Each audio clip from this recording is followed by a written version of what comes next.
All right guys, we are back again. We are going to talk about deleting the passenger side battery. That is a very common upgrade a lot of guys do. We are going compound, so we got to make some room, so I figured make good use of the time, get it deleted. So we'll go over it. First thing you want to do is make sure the truck will start up with only one battery hooked up. Go ahead.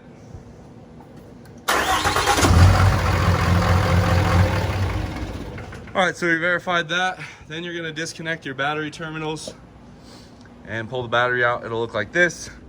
For some reason, I could not get this positive battery terminal off to save my life.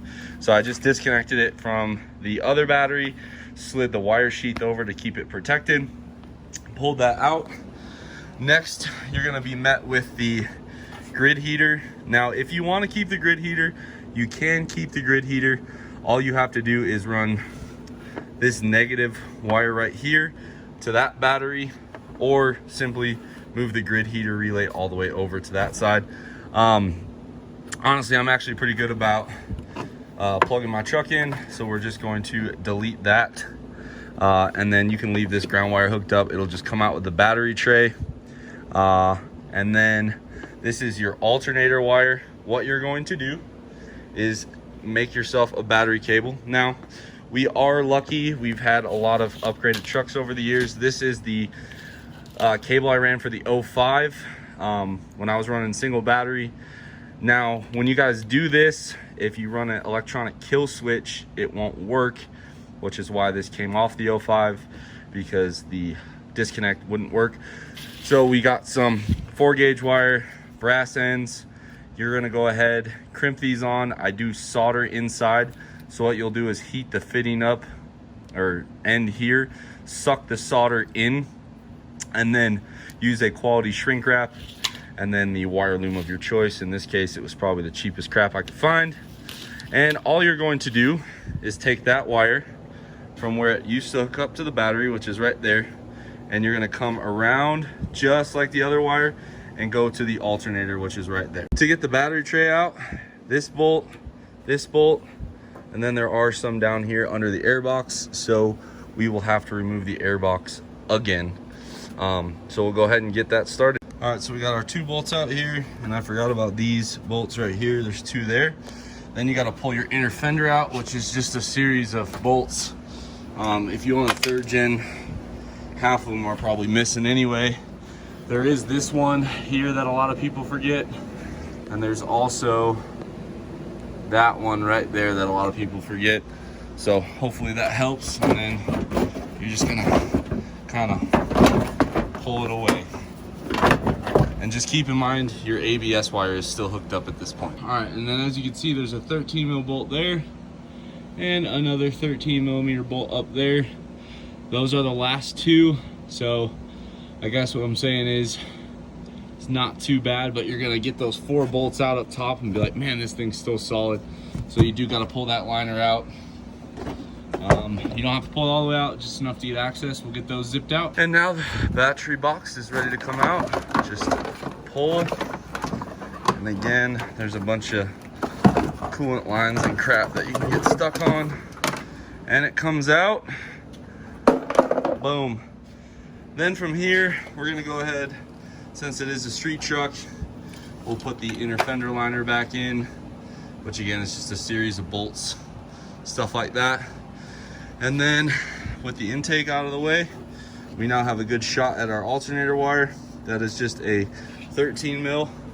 You want to head, run that off, pull the cable off, and run your new cable. How you decide to route it is totally up to you. I usually choose this route, and then I hit the radiator support that held the old wire, go down, and then come up right here. Again, 4-gauge, 2-gauge. I would not suggest 8-gauge. It's a little thin. There's a ton of online charts to choose from. Basically, look at the amperage, look at how much distance, and choose from there. I believe 4-gauge is the minimum. Was really all we could get at this time. And then we're gonna go ahead, pull this negative cable. It terminates on the block, and it terminates right here. I would recommend leaving this screw here. It's a good ground post for nitrous solenoids, which, I mean, let's be real, we all know where this is gonna go.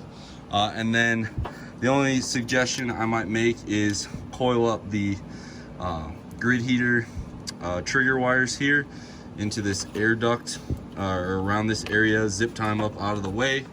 And then yeah, you can see a lot more room for activities. Some of the other things we got to do still for the compounds is I ordered shocks today for a delete plate. We got hooked up from Savage Fab with those. And basically it will be a turbo on the manifold, and then the atmospheric turbocharger is going to go right around this area. Might do a hood stack, might do a downpipe. Haven't really made up my mind.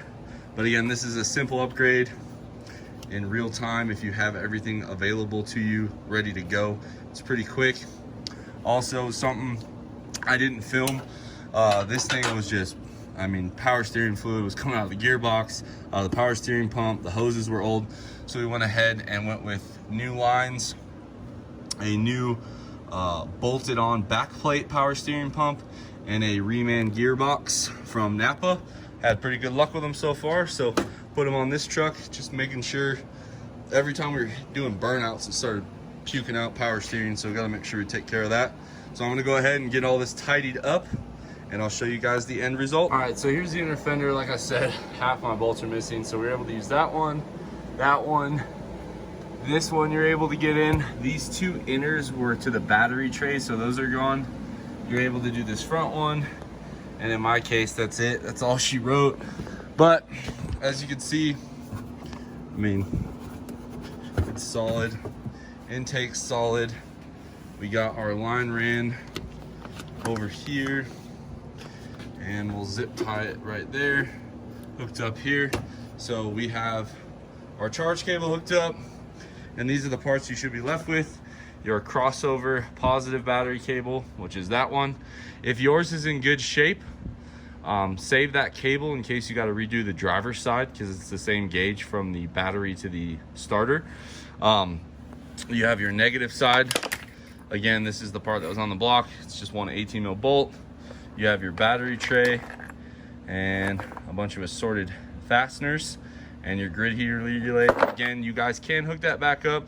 You would just have to run a positive and negative. The negative terminal is here, positive terminal is here, because the trigger wire is on the passenger side, or lengthen the trigger wire and move that to the driver's side. Again, you can see we gained a ton of room. Obviously with the compounds, this intake box is gonna have to go, but you know, when things don't go your way in one portion, gotta adapt. But man, look at that beautiful power driven diesel 3rd gen boot kit. Like I said before, guys, I do not plug products I don't believe in, even if it comes from where I work. I just goes against what I stand for. Lastly, the wire that goes from the heater grid, which is this wire right here, goes around and comes right up here. It bolts to the back of this intake horn right there, and then goes to the grid heater.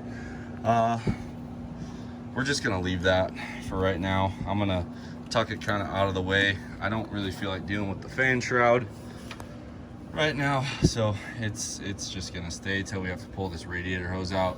Which, a little sneak peek for you guys, we do have a new engine in the works already, and of course it'll be a 6.7. This is a simple project, don't need a lot of specialty tools. You can use the punch crimper. Just make sure you solder, shrink wrap that wire. I can't stress that enough. You don't want corrosion, especially on the alternator. Charging wire. But again, I see a lot of guys struggle with this. I see this question a lot on Facebook, and I get a lot of questions on Instagram. So hopefully this video helps you delete that battery safely, correctly, and makes room for bigger turbos or whatever it is you want to do. Hopefully this helps. As always, guys, like, comment, subscribe. I appreciate you. Catch you on the next one.